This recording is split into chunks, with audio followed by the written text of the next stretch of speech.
Alrighty guys, I thought I'd jump on and do a live that hopefully makes a little bit more sense this time. I've got some new equipment. I do have to apologize first and foremost for that previous live that went out. It was all sorts of crazy. So hopefully this one is a little better. Now I've got some new equipment. As you can tell, I'm going live from my fancy cameras. This time it's not just live from a phone. You've got some good depth of field going on, all that sort of stuff. So I'll wait and see if a few of you guys are in here. Hopefully this one's public. I'm intending for this one to be public, so we will see. I got my phone out here. Let me see if I can try to work it out. Are we live at the moment? Trying to work out. Yeah, it looks like we are live. Looks like there is a bunch of people watching. If I'm going to tune in and mute my phone so I can see what your comments are. All right, yeah.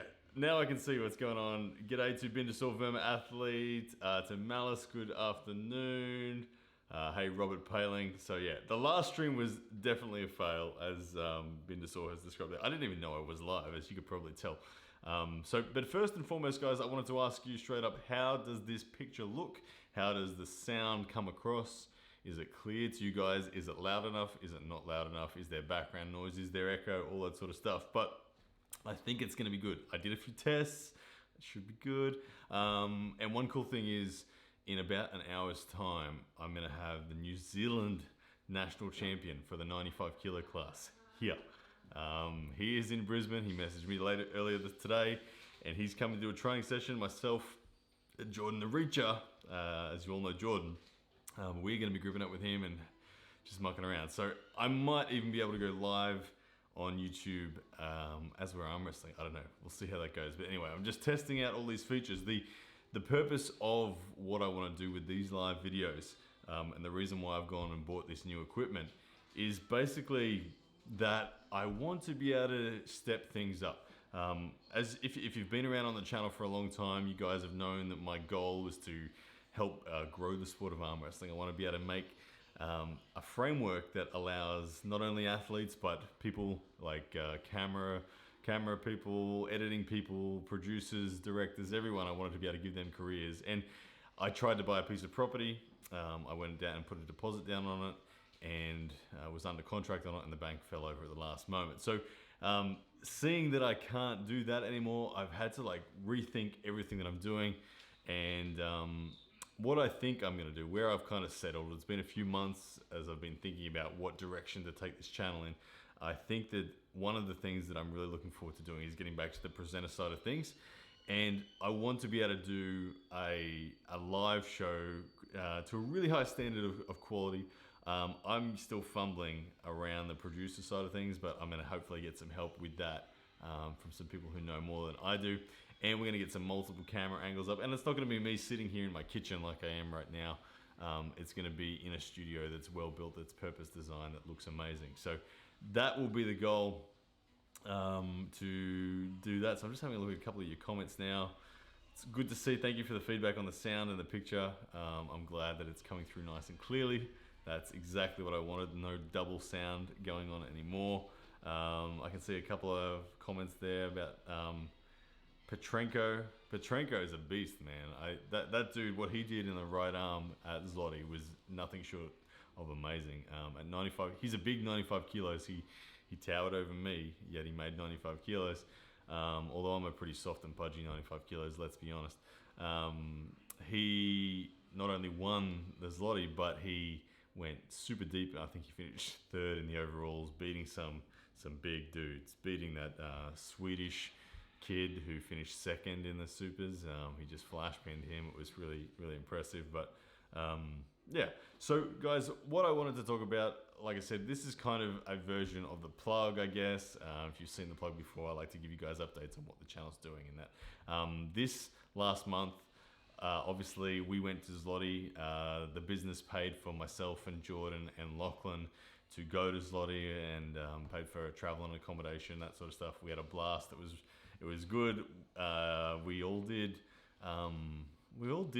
kind of what we expected to do. Jordan was the standout performer in my opinion. He was so close to being on the podium. Obviously I didn't win matches as much as I wanted to, but it was still the experience I needed.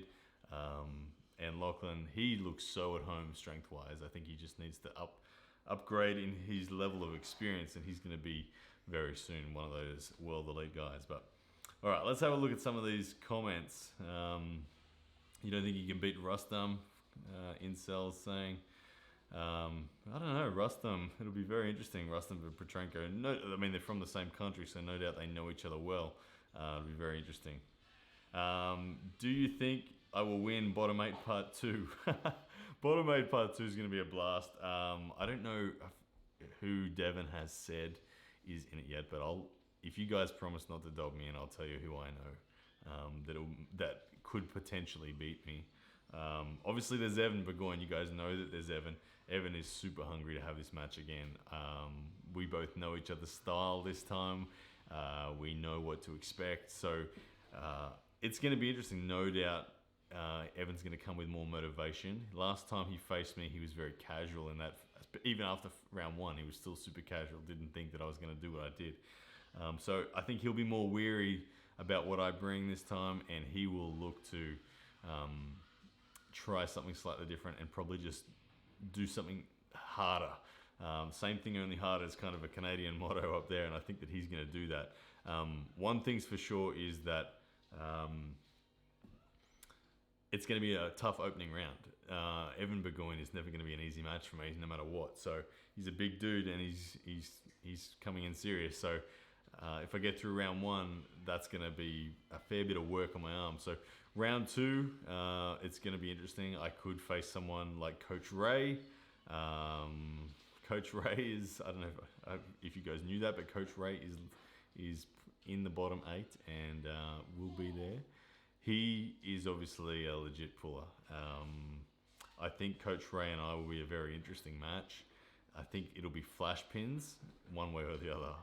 There's no balance point. Every time I've pulled Ray and tried to hold his press and slow pull, it feels horrible.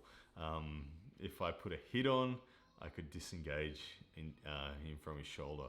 So that'd be interesting. But Coach Ray is another one of those guys. Obviously, you've got people like Alex Bezyaskov as well from Arm Wrestling TV. He is a very consistent dude in the sport. I think he's pretty similar to myself. I know I've gripped up with him on right a number of times. A few years ago, his right got injured, and so his left became his best arm. The times I have gripped up with him on right, just in a casual sense, I've been able to contain him, with the exception of when he turned up late to John Brzezink's barbecue after 3 hours of pulling. Then he was smashing everyone, not just me, he was smashing John as well. So that time he felt too strong, but I think I'm a touch ahead of Alex on the right. And so that would be a good match. Artem Taranenko, if he was there again, which I think he is, I think I got him covered. I think people like Wes Bjornsson may even be there. Big Wes, that flop press. I think I know how to beat Wes. Even if he gets onto the flop, I think I can stop it. I got a good flop stop. A technical flop stop that I've developed mostly because of Jordan Davis. Jordan Davis, as you guys know, trains with me a lot. He's got a remarkable defense against flop presses. It's one of the best ever, and technically what he does is outstanding. So, and we developed that over a bunch of years when he had to try to beat Danny Tesh, and he can stop Danny Tesh's flop press with the 80 kilo frame that he's got. So hopefully I can use some of that against Wes. And then there's some other big dudes. Obviously, if people like Juji turn up or Larry Wheels turns up, these are just guys who just have a lot of power. It's going to make it super interesting, but I should be able to get the hand control. So that's a really long-winded answer to the question, do I think I can win the bottom 8 part 2? Yeah, I think I can do it. It's going to be tough, though, and the chips could fall anyway, really, but I think it'll be an awesome tournament. All right, let's have a look at some of the other comments.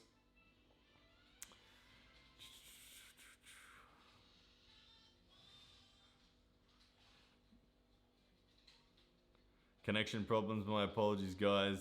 Must be my internet. The Wi-Fi is a bit dodgy in here sometimes. But who's my next opponent in WAL? That's a good question. I don't know exactly who my next opponent in the WAL will be, but I'm confident that Justin Bishop is on the list of people that WAL want me to face. Whether it would be straight up or whether they want me to do one more before Justin, we'll see. I'm excited either way. I'd love to take on anyone. I'd love to take on Frode. I'd love to take on Nanastad. I'd love to take on Joel Hudek. I'd love to take on all of them. Yeah, line them up. Sounds good. But Justin, we all know Justin has a special place in my heart, and that's someone that I really do want to see across the table in the WAL. Actually, guys, I would love to face Dan Mosier in the WAL. I think Dan needs to be called up to the WAL. I think it's crazy that he hasn't already been called. But obviously, after what he did in the 86 kilo class at Zloty, he needs to be called up. He is not only a really good dude, but he's a badass arm wrestler. And I think that it's just simply crazy not to have Dan Mosier in there. And give me and Dan a match. That'd be cool, because obviously we know there's a lot of things that need to be cleared up with me and Dan when it comes across the table.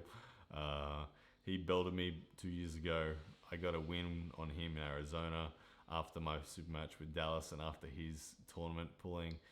So there's a lot of who was fresh, who was more tired, who was more sore going on in a lot of people's minds. So another match between us would be outstanding, and I would love to see Dan in the WAL. I think he just deserves it. Chad Silvers, people are talking about. I don't know Chad. I've never met him. I know of Chad, but yeah, there's a bunch of people in the USA that hopefully, if WAL manages to expand, will get the call up, which would be really cool. Someone's asked me, would I have won Zloty in the weight category below? I can see what you're trying to bait me into there, but yeah, look, I'll say I would have had a better chance, I think. Obviously, they're 9 kilos lighter, these guys. One thing was I felt, if you look at me in the lineup of the 95 kilos, I look small relative to the average guy in the 95 kilos.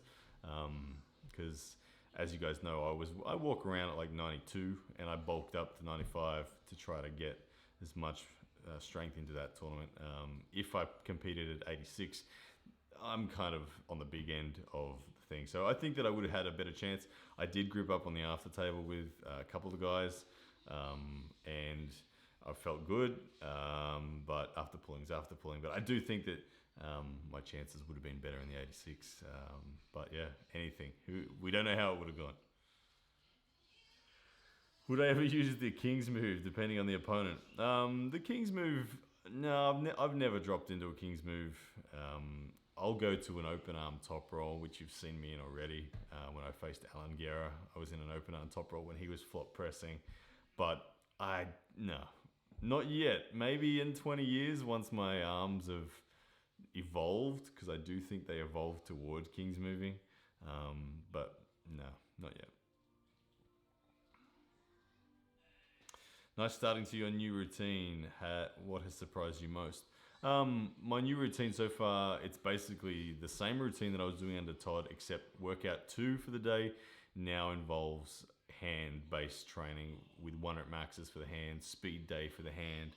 I'm training a lot. I'm training more. My total energy output now has gone up compared to what it was before, and it is pretty significant.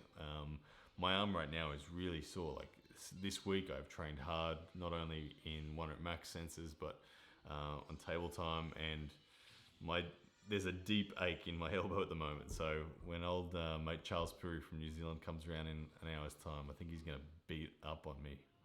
It's going to be good. The stream is laggy. Drop the bit rate. I'll apologize for that. I have no idea how to do that live. I'm a real bad case of IT. So how you drop a bit rate midway through is something that I don't know how to do. I apologize, guys. I'll get better at this. Yeah, that's all I can say.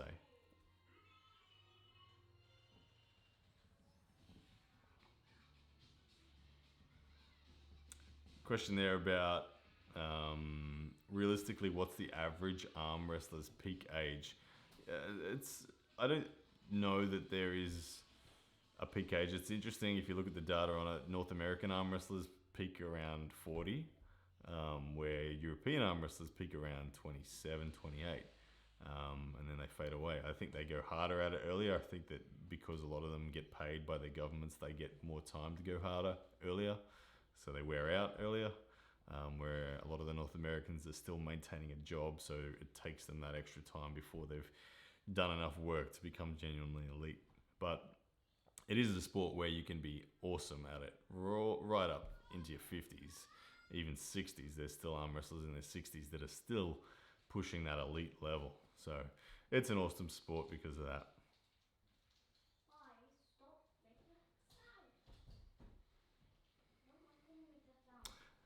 Do I think Kochak could beat Devon in a super match PAL style? No, I would back Devon to beat Kochak.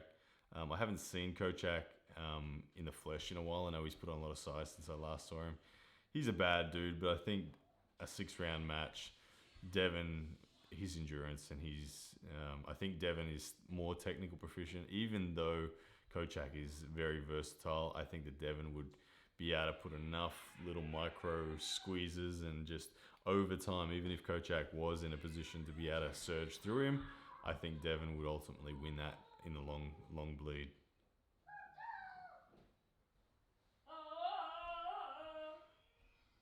Alright. Guys, I'm going to leave it there because I think my camera's glitching out and the internet's not doing so well for me. Bradley, you want to come say hi before I go? Come on, Brad. Here's Brad, the vanilla gorilla. Look up here into the camera, Brad. Up here. Say hi to everyone. Hello. Can we ask you some arm wrestling questions? Yes. Okay. Start with, who's the #1 arm wrestler in the world in your opinion? Look up here. Tell her up here. Who's the #1? Daddy. Daddy? Outside of me. Daddy. No, you're crazy. Okay. Well, is it Levan or is it Michael Todd? Michael Todd. Michael Todd. All right, you got Bradley's vote. And show us here. Arm wrestle me and show me how to hook. Show me how to hook. No. Ah, you're going crazy. All right, well, hop down. We're going to end it there, guys, because Bradley doesn't want to talk. But anyway, hope you guys are well. Like I said, I'm going to be grouping up very soon, and I might try to go live again to show you guys the arm wrestling that we do later on with Jordan and Charles. It's going to be a good one. All right, guys, take care.